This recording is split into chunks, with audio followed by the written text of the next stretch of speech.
Shalom saudaraku, selamat pagi. Hari yang baru, harapan baru. Tetapi sebelum kita mulai aktivitas kita hari ini, marilah kita datang ke hadirat-Nya untuk berdoa dan merenungkan firman-Nya. Marilah kita berdoa.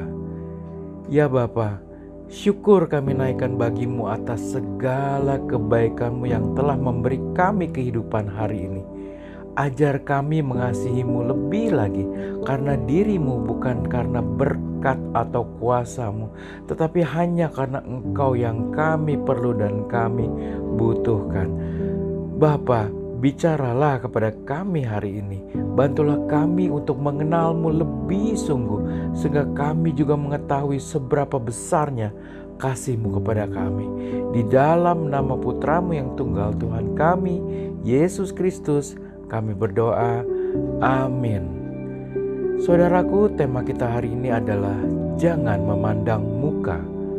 Hari ini kita akan mempelajari dan merenungkan firman Tuhan dari surat Yakobus pasal 2 ayat 1-4. Demikian firman Tuhan. Saudara-saudaraku, sebagai orang yang beriman kepada Yesus Kristus Tuhan kita yang mulia, janganlah iman itu kamu amalkan dengan memandang muka.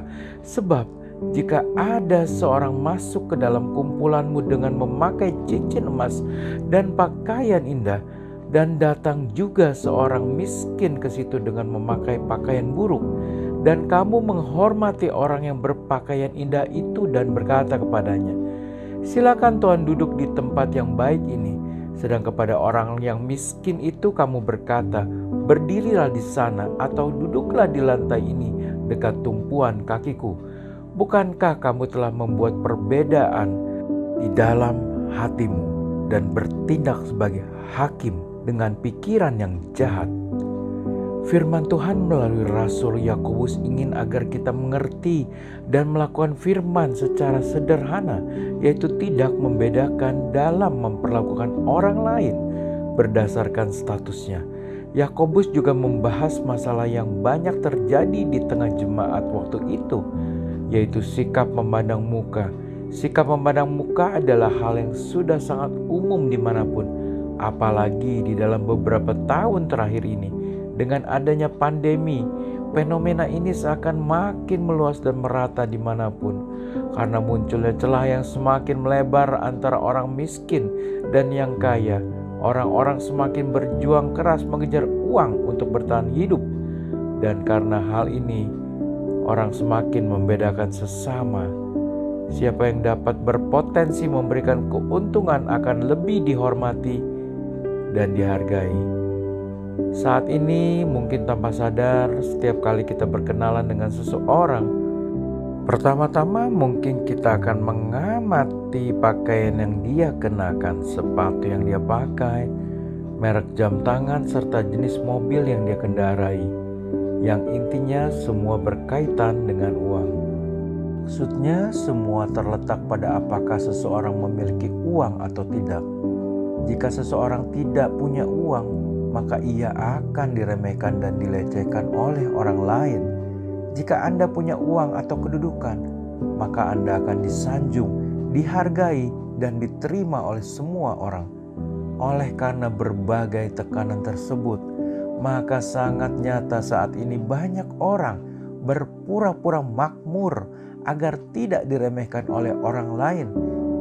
Mereka tidak peduli seberapa berat hidup mereka nanti jadinya. Yang penting mereka harus mengenakan pakaian yang bagus, jam tangan yang mahal, aksesoris yang berkilauan, sepatu yang bermerek, tas yang bermerek. Setidaknya mereka akan merasa lebih percaya diri saat bertemu dengan orang lain. Saudaraku, jika kita khawatir akan penilaian orang lain terhadap diri kita, pasti kita akan memperlakukan orang lain dengan cara yang sama. Kita akan menilai buku dari sampulnya. Saudaraku, saya pun punya pengalaman dalam hal memandang muka. Singkatnya, waktu saya terkena masalah ekonomi, saya berharap kepada kenalan-kenalan saya, yaitu orang-orang yang berada, orang-orang yang kaya. Tetapi apa yang terjadi? orang yang saya remehkan, yang saya pikir tidak bisa apa-apa, malah dipakai Tuhan untuk menolong saya keluar dari masalah ekonomi saya. Sejak saat itu saya bertobat, saya berjuang untuk selalu mengingat perintah Tuhan ini, yaitu tidak memandang muka. Saudaraku, firman Tuhan jelas mengatakan supaya kita tidak memandang muka, tidak membeda-bedakan seseorang. Sikap kita harus sama baiknya kepada siapapun, karena Tuhan sendiri tidak pernah membeda-bedakan umatnya. Mari kita berdoa. Bapa, terima kasih atas firman-Mu pagi hari ini.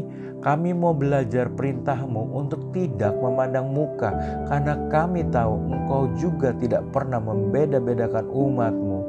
Bapa, kami percaya Engkau tidak hanya mendengar doa-doa kami, tetapi juga berjanji untuk menjawabnya bila kami berdoa sesuai dengan kehendak-Mu. Biarlah kami hidup dalam rencana-Mu, dan mata kami tetap memandang-Mu, dan dalam segala masalah apapun itu, biar kami tetap melakukan perintah-Mu yang kami dengar pagi ini.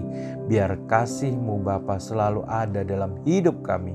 Demi nama Tuhan Yesus kami berdoa dan bersyukur. Amin. Selamat beraktivitas. Tuhan Yesus memberkati.